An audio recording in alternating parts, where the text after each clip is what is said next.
নমস্কার। কুবেরজিকে খুশি রাখার জন্য তিনটে উপায় আপনাদের বলবো। যদি এই তিনটে উপায় আপনি করেন, ধন বর্ষা আপনাদের বাড়িতে, ব্যবসায়ী স্থানে বা চাকরির স্থানে আপনাদের প্রচন্ড আপনারা পাবেন।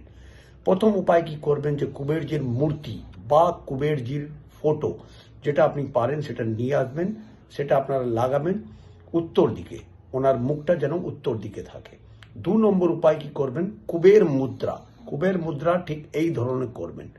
দেখে নিন, এই 2 হাতেই কুবের মুদ্রাটা আপনারা করে চুপচাপ 5 মিনিট যেখানেই হোক বসবেন, ঠাকুরের স্থানে বসবেন বা আপনার রুমেও বসতে পারেন বা আপনার টেবিল চেয়ারেও বসতে পারেন।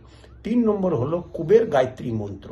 এই কুবের গায়ত্রী মন্ত্রটা আপনারা যদি 5 বার শোনেন বা বলেন, তাহলে দেখবেন ধন বর্ষা আপনাদের ছপ ছপ ছপ ছপ চলে আসতে থাকবে এবং তার সাথে সাথে আপনাদের প্রচন্ড রাস্তা খুলবে টাকা পয়সা আসার।